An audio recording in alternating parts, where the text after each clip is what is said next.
Hello and welcome to mint talk India. हम पढ़ रहे थे आपके NCERT क्लास 5th इंग्लिश का यूनिट नंबर 4 का पोएम क्राइंग, और ये है पार्ट 2 वीडियो जिसमें हम इस चैप्टर के टेक्स्ट बुक के क्वेश्चंस को सॉल्व करेंगे। इस पोएम का डिटेल्ड एक्सप्लेनेशन विद पिक्चर्स हमने पार्ट 1 वीडियो में किया था, जिसका लिंक आपको इसी वीडियो के नीचे डिस्क्रिप्शन बॉक्स में मिल जाएगा या फिर लास्ट के एंड स्क्रीन में भी आपको लिंक मिलेगा। So let's start. Question number 1. Let's read. According to the poet, should you cry a little or should you cry a lot? Poet के अनुसार हमें बहुत ज़्यादा रो लेना चाहिए. According to the poet, you should cry a lot. Question 2. What can you do after crying a lot? Answer. After crying a lot, you can laugh heartily. Question 3. Read the first 2 lines of the poem. Is the mood happy, sad, angry, jealous or upset? In the first 2 lines we can see that the poet is very sad. And then the second one, in the last few lines the mood of the poet has changed. What is it now? Last के कुछ lines में poet ने हम सब को happy होने को बोला है. So the mood is very happy. Question 4. Are these sentences right or wrong? True or false हमें बताना है. Number 1. The poet says you must not cry much. No, that is wrong. क्योंकि poet ने हमें बहुत ज़्यादा रो लेने को और हल्का हो जाने को बोला है. Number 2. The poet says that you should cry till your pillow is soaked. Yes, that is true. Number 3. The poet says that after crying you should open the window and laugh so that people will see that you are happy. Yes, that is true. Number 4. The poet says that you should open the window and show people that you are crying. No, that is false. Now let's see the question answers. Question number 1. Where do you cry and what are the things that make you cry? Answer. I cry before my mother, in front of my mother.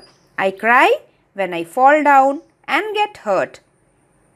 Here you can also write what is there in your mind. बच्चे अपने मन से भी अपने answers लिख सकते हैं. Number 2. Can you cry when you are happy? जब आप खुश होते हो तब भी क्या आप रो सकते हो? Yes. Sometimes when we are too happy, too मतलब बहुत ज़्यादा खुश होना, I cry. It is called tears of joy, जिसे हिंदी में खुशी के आंसू बोलते हैं. जब हम बहुत ज़्यादा खुश होते हैं तो हम इमोशनल हो जाते हैं और रोने लगते हैं, लेकिन हम बहुत खुश होते हैं वो होता है खुशी के आंसू. Question 3. Which are the things that make you happy? In what ways do you show your happiness? आपको कौन कौन सी चीज़ें खुशी देती है और आप किस तरीके से उस खुशी को दिखाते हो? Answer. Birthday parties, good result in exams, holidays, new dresses makes me happy. I show my happiness by laughing loudly and jumping on my bed. So here also you can write what is there in your mind. आपको कौन कौन सी चीज़ें खुशी देती है और आप उस खुशी को कैसे दिखाते हो? You can write your own answer. आगे बढ़ने से पहले एक छोटी सी अनाउंसमेंट. अगर आपको समझ में आ रहा है, अच्छा लग रहा है, तो जल्दी से लाइक कर दीजिए इस वीडियो को और साथ ही शेयर कीजिए अपने दोस्तों के साथ भी, ताकि उन्हें भी अच्छे से समझ में आए. Next is word building. यहाँ पे हैप्पी में अगर हम NESS ऐड कर देंगे तो वो हो जाता है happiness. The word happiness ends in NESS. लेकिन हैप्पी के स्पेलिंग में भी एक चेंज आता है. लास्ट में जो Y है, इस Y की जगह I आ जाता है और फिर NESS हम ऐड करके लिखते हैं. The word happiness is made when it ends in NESS and it comes from the word happy. मतलब ये हैप्पी जो है ये रूट वर्ड है. रूट वर्ड में हम कोई भी चीज़ ऐड करके नया वर्ड बनाते हैं. Now you have to write 3 more words that end in the same way. Which words do they come from? That also you have to write here. तो सबसे पहले cleverness. cleverness में कौन सा रूट वर्ड है? Root word है clever. clever में हम नेस जब ऐड करेंगे तब वो बनेगा cleverness. Second word sadness, root word इसका है सैड। तीसरा है नीटनेस, नीटनेस का रूट वर्ड है नीट। इन सभी वर्ड्स में स्पेलिंग चेंज नहीं होगा, लेकिन जो भी वर्ड लास्ट में वाई में एंड करता है वो वाई हमेशा आई में चेंज हो जाता है। बस इसी चीज का ध्यान रखना है। Now fill in the blanks with exact feeling word. Number 1, the tourist were dash to see the beautiful Taj Mahal. क्या आपने ताजमहल को कभी अपनी आंखों से एकदम सामने सामने देखा है? कितना बड़ा और खूबसूरत होता है। तो ऐसी चीज़ को देख के जब हम बहुत ज़्यादा खुश होते हैं, हैरान होते हैं, हम कौन सा फीलिंग वाला वर्ड यूज़ करते हैं? अमेज्ड का मतलब होता है वेरी सरप्राइज्ड, खुशी से चकित हो जाना।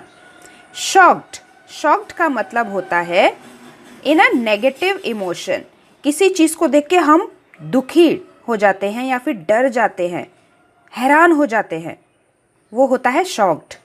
उसके बाद वाला वर्ड है वरीड। वरीड मतलब चिंता करना कि शायद कुछ बुरा होने वाला है, thinking of something bad might happen. तो यहाँ पे बताइए, अगर टूरिस्ट ताजमहल को देखेगा तो इन तीनों वर्ड्स में से उसे कौन सा फील होगा? उन्हें बहुत ही सरप्राइज्ड, अमेज्ड फील होगा, उन्हें खुशी वाली सरप्राइज्ड मिलेगी। तो हम लिखेंगे अमेज्ड। उसके बाद वाला है number 2, the lights went out suddenly. अचानक लाइट चली गई, पावर कट हो गया।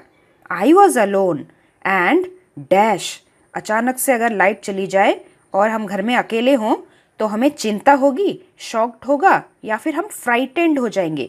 फ्राइटेंड होने का मतलब फुल ऑफ फियर, बहुत डरा हुआ, हम बहुत डर जाएंगे, frightened. Number 3, he has been ill for a long time. He मतलब एक इंसान बहुत ही बीमार था एक लंबे समय से। लॉन्ग टाइम मतलब एक बहुत ही लंबे समय से, बहुत साल हो गए होंगे उसको। And his parents were dash, और इसीलिए उसके जो पेरेंट्स थे, मम्मी पापा, वो डैश थे, मतलब वो अनहैप्पी थे, वरीड थे या फिर एंग्री थे। एंग्री तो बिल्कुल नहीं होंगे, मतलब ये गुस्सा होना होता है। अनहैप्पी हो सकता है और वरीड भी हो सकता है।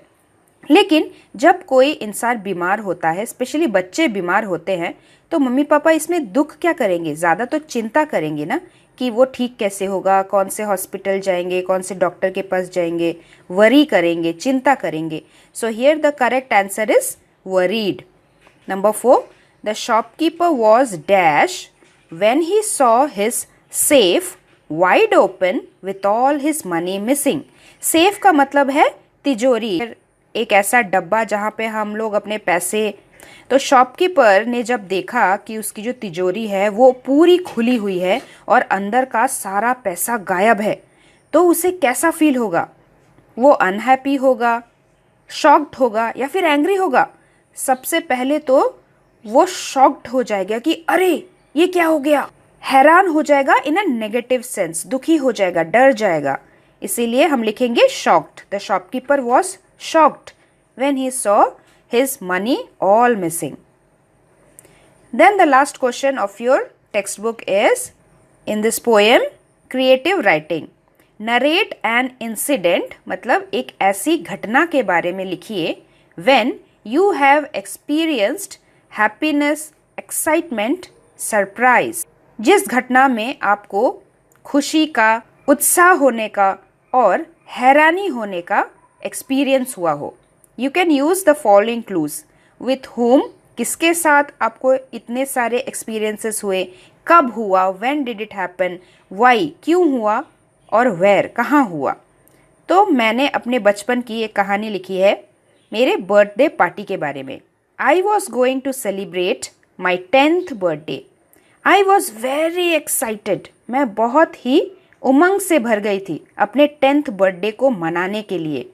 For the birthday party which my parents had planned, जिसे मेरे मम्मी पापा ने प्लान किया था, और मुझे भी थोड़ा थोड़ा पता चल रहा था कि वो क्या सरप्राइज प्लान कर रहे हैं। फिर सुबह सुबह बर्थडे वाले दिन घंटी बजी। Early morning I heard the calling bell. I was surprise to see my grandparents. मैं अपने दादा दादी को देखकर हैरान हो गई थी। वो दोनों आ गए थे अपने गांव से। और जैसे ही उन्होंने घंटी बजाई, मैंने दरवाज़ा खोला। मैं सरप्राइज हो गई थी उन्हें देख के। Who came from our native place just to celebrate my birthday. I got lots of gifts and I was very happy. मुझे बहुत सारे गिफ्ट्स मिले और इसलिए मैं बहुत खुश थी। So now we have included all the 3 feelings in one incident. तो इस तरीके का कोई भी इंसिडेंट आप अपने मन से भी लिख सकते हैं जब आपको इन तीनों फीलिंग्स को एक्सपीरियंस हुआ हो। So that was the last question of your textbook. If still you have any doubt or question, you can ask me in the comment box. The link for the explanation of this poem with beautiful pictures is given in the part 1 video, and you can get the link from the description box. We will meet very soon with our next video. Till then, thank you very much and God bless you all. Thanks for watching and do like, share, subscribe our channel Mint Talk India for more upcoming videos.